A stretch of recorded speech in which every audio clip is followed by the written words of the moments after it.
Hello.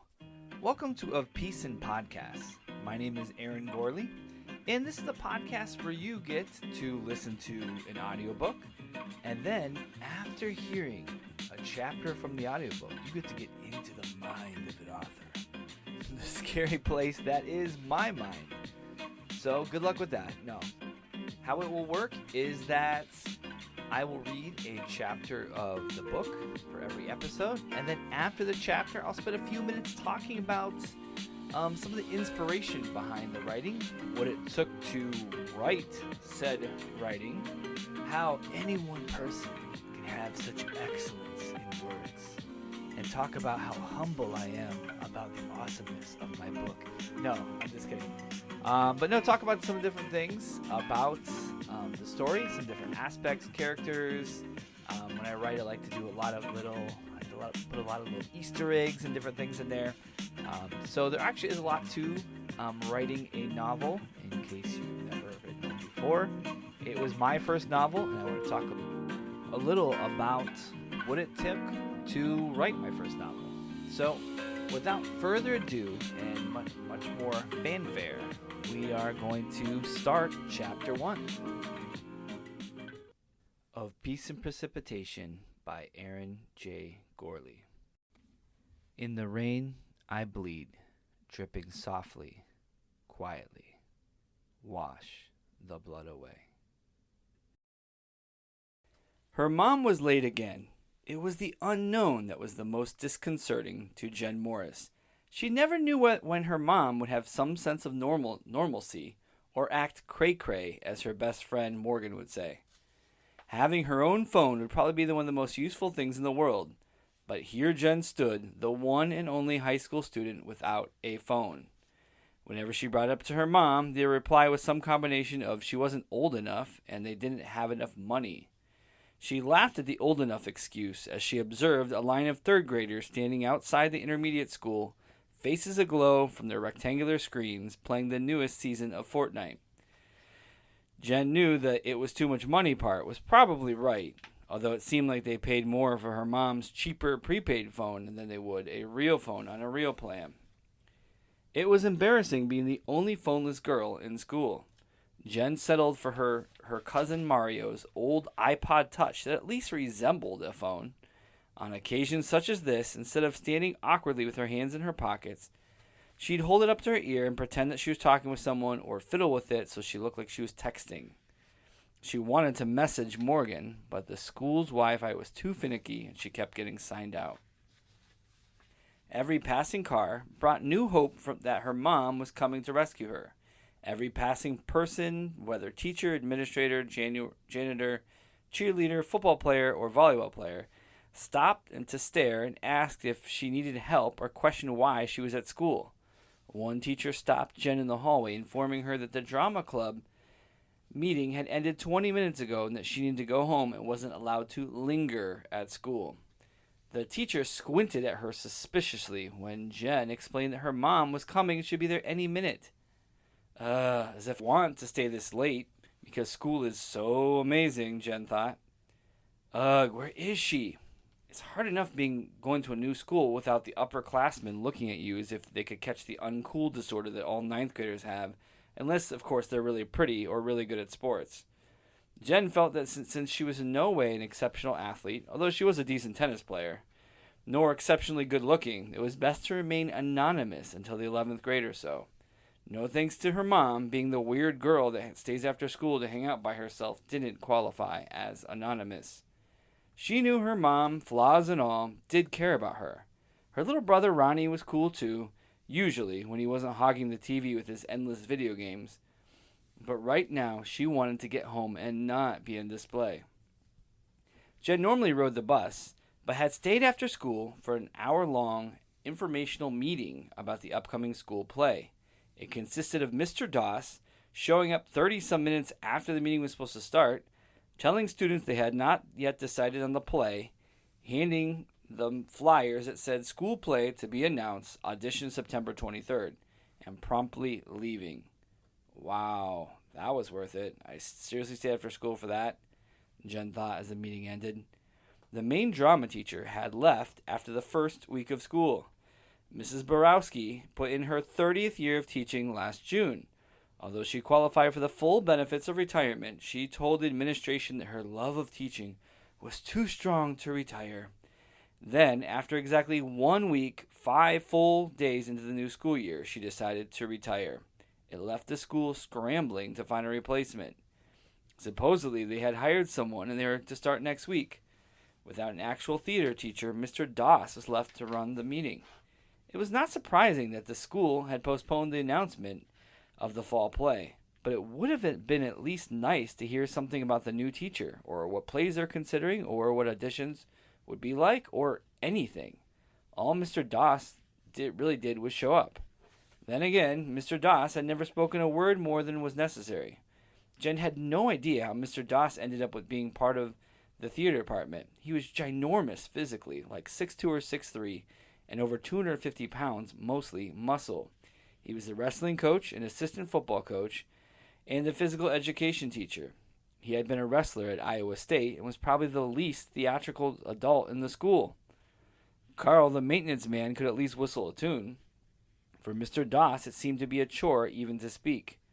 Jen wondered if being part of the drama program was part of the community service sentence or a condition of his parole.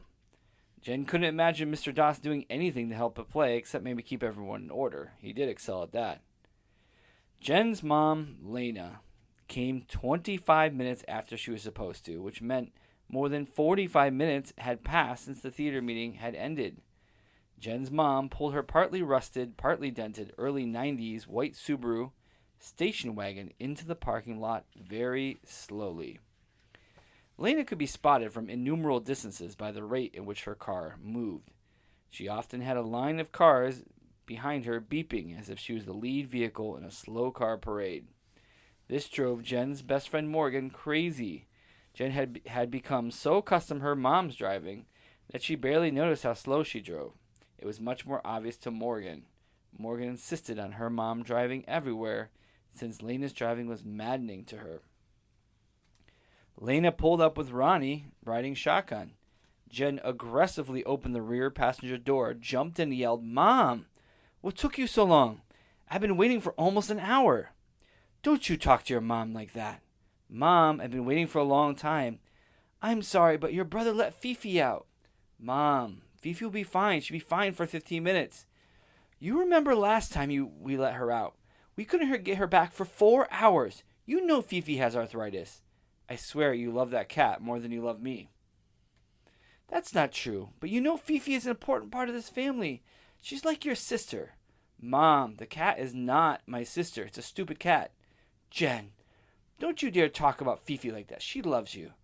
"Ugh, I love to kick her," Jen muttered under her breath. "Mom, Jen said that she loved to kick Fifi," Ronnie quickly interjected. "I did not." "Jen," Lena said, shocked. "You did, too." "You did," Ronnie quickly turned to his mother. "Mom, she really did." "Ronnie, shut up. Shut up. You're an idiot, Ronnie." "Jen, what is wrong with you? You wouldn't talk like that in church." "Yes, I would." "Don't you dare say another word, Missy.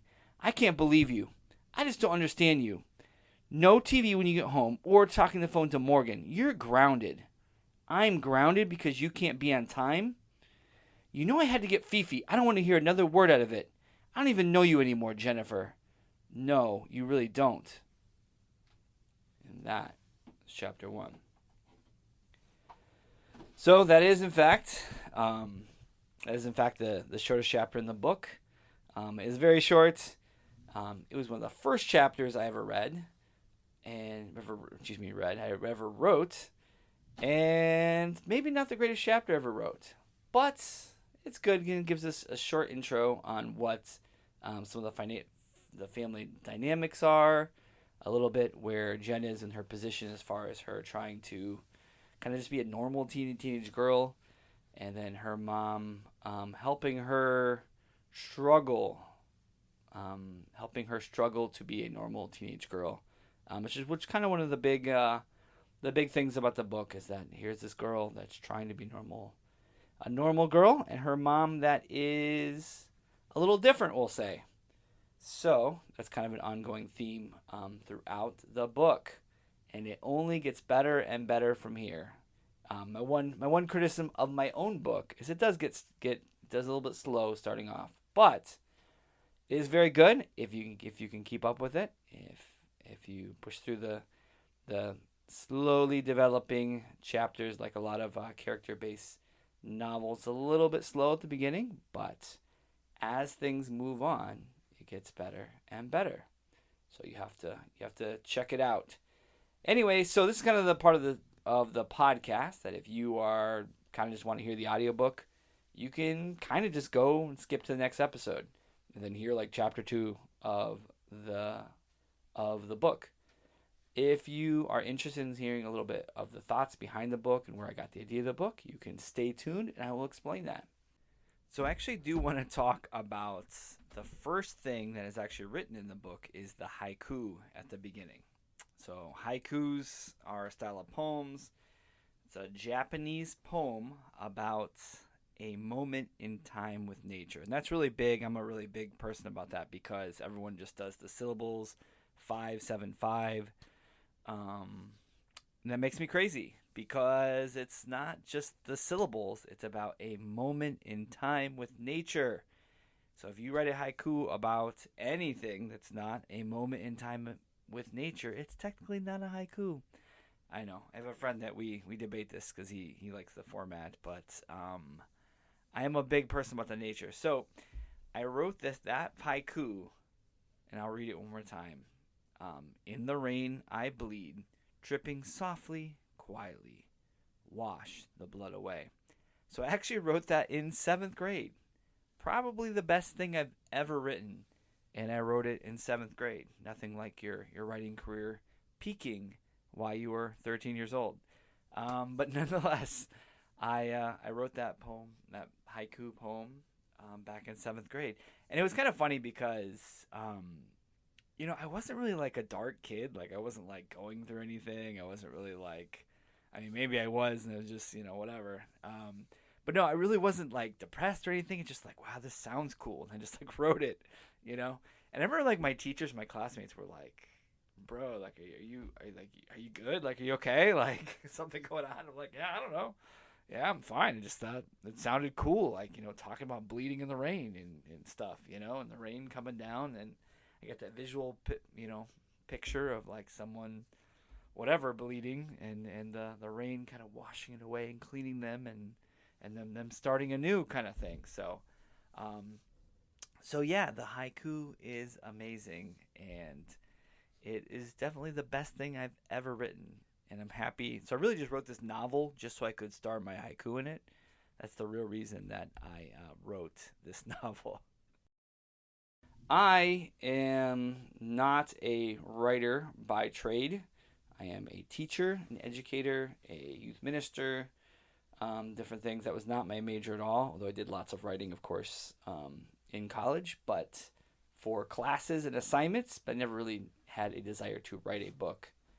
But I had a couple friends that were kind of dabbling in probably my early 20s, around about the time I graduated from college. I had some friends that were kind of like writing books and stuff, and my friend, I'm gonna shout out my buddy Gary Porter, who recently published his first novel, and I'm so when I say publish, I mean like a publisher was like, yes, I want this. This is excellent, and decided to pick his book up. So I'm very, very excited that was his experience, because he was one of the big people in my life. He was a very good friend of mine. He was actually the best man at my wedding. Best man of our wedding at the time, and he is a good guy, and he kind of did some inspiring me to write. So I kind of dabbled a little bit, but I really didn't have much of an idea that I wanted to write a book at all. And then I kind of had an epiphany. It wasn't one of those, drinking coffee at Starbucks. Oh my gosh, I should write a book. That'd be totally awesome. I don't know why I'm talking like that right now, but but I kind of like this. I kind of met these people, and just it was really interesting, like dynamic, and it kind of inspired me to write the book. So the people I met was this lady at our church that I went to at the time. This was back, I don't know, about 12 years ago, 14, maybe like, gosh, maybe like more like 14 or 15 years ago. But there's a lady, and she was super nice, and everyone liked her, and she was great. But if you talk to her for more than about a minute or two, you could tell there was kind of like some kind of cognitive like problem that she had, which whatever, who cares? It was great that she was there. Everyone loved her. She was awesome. We were so happy to have her at our church. But it's definitely one of these things where she had some kind of obvious like mental disability, at least in a small way. She was functional. She had a job, drove her car, but again, if you talk to her, you kind of think maybe there's some kind of learning disability here, or again, I don't really know what the problem was, if there was any issue. And again, there's no hate, no judgment on my thing. We loved her. She was great. And whatever. So she went to our church, and she was cool. And then one Christmas time, her daughter came to church. And her daughter, I didn't really, think about, her having a daughter. I didn't really know or care or whatever. It's great. She did. But her daughter was like completely normal, like mentally. And I was like, wow, it's really interesting that'd be a really interesting dynamic of you growing up, especially if you were like growing up with a single mom.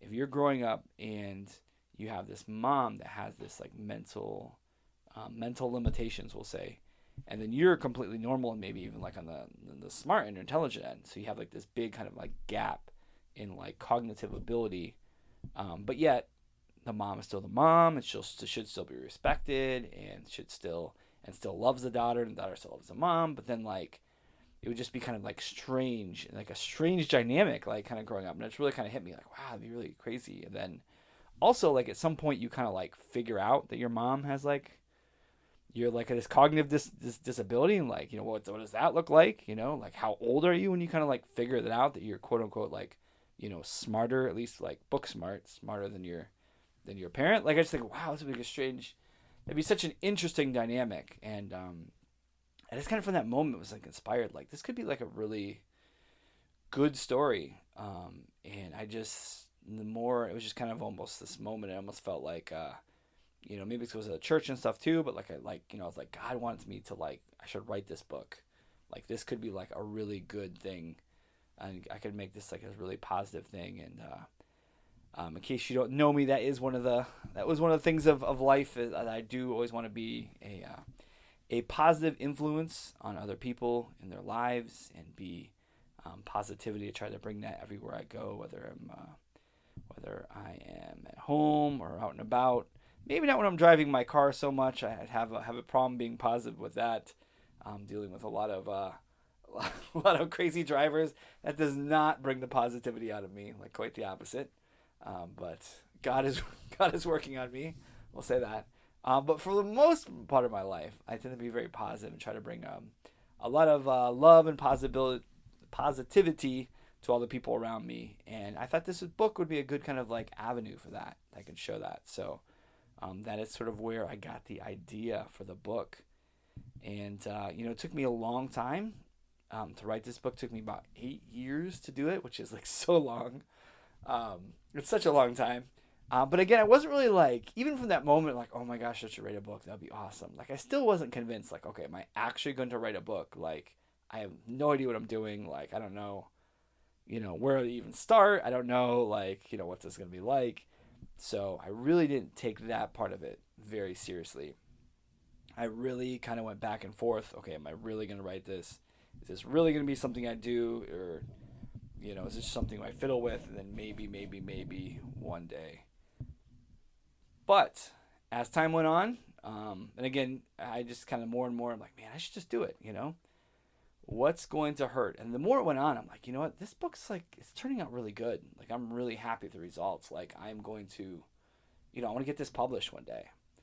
And obviously in a day where it's very easy to get your books self-published, and I might eventually even, it's a possibility I might even do that down the road someday. There's nothing wrong with self-publishing, but I really wanted the book to be good enough that a traditional publisher would like pick it up. And eventually, Wipf & Stock Publishers out of Oregon, decided they'd check the book out, and they picked it up, and they said, hey, it's great. We love it. It's exciting. you did a great job with this book, and they decided to publish it. So it was really awesome that it's kind of the fruition of like a dream that eventually happened, even though it took 8 years. Again, couple of those years, what really happened during those years is I wrote like a paragraph a year, kind of thing. Like I wrote like 2 or 3 paragraphs, and then I just didn't. And I did other things there. I went to the school, got a master's degree. I had a kid or two in there, had a couple kids in there. So I was doing other things. I wasn't just like completely doing nothing. But I decided to, I went through with it and I got it. And then the further it got along, the more I got like, man, I just know this book's going to be published one day.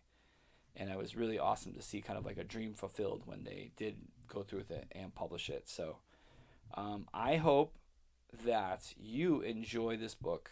And I hope that, it brings a little bit of positivity to you, just telling the story of this girl that's just trying to fit in, just trying to, live her life and be a teenager, whatever that looks like, and dealing with some different, a little bit unusual circumstances as she goes on with her life and finding out that she's not the only one that deals with difficult circumstances. So that is it. So you'll have to check out with chapter 2 and see what it goes. At least check it out, Like I said, the book kind of just gets better and better and better. And there's lots of little, I'll say, Easter eggs in there from my life and different things and why I picked, certain names and certain places and some of the imagery, like what goes through my mind when that. And then I also want to throw this out here that anyone that is listening, if you have a question about the book or just a question about writing or, hey, I saw you wrote this, why did you write this kind of thing, or if you want to tell me that my book sucks, you can go ahead. You can be wrong, but you can go ahead and tell me. No, I don't care. But no, tell me your opinion on it. Tell your thoughts on it if you have read it. To know, there are definitely quite a few copies out there in the world that people have purchased over the couple years here. So, if you have read the book and you have any questions about it, or you want to give your opinion, and you want to be a little shout out from the next episode of my podcast, go ahead and comment or send an email or whatever. Let me know, and I will feature your question or comment on the next episode of the podcast. So this is Of Peace in Podcasts, which is the best name I could think of that went with my book Of Peace and Precipitation. So here we are, and we will see you next time.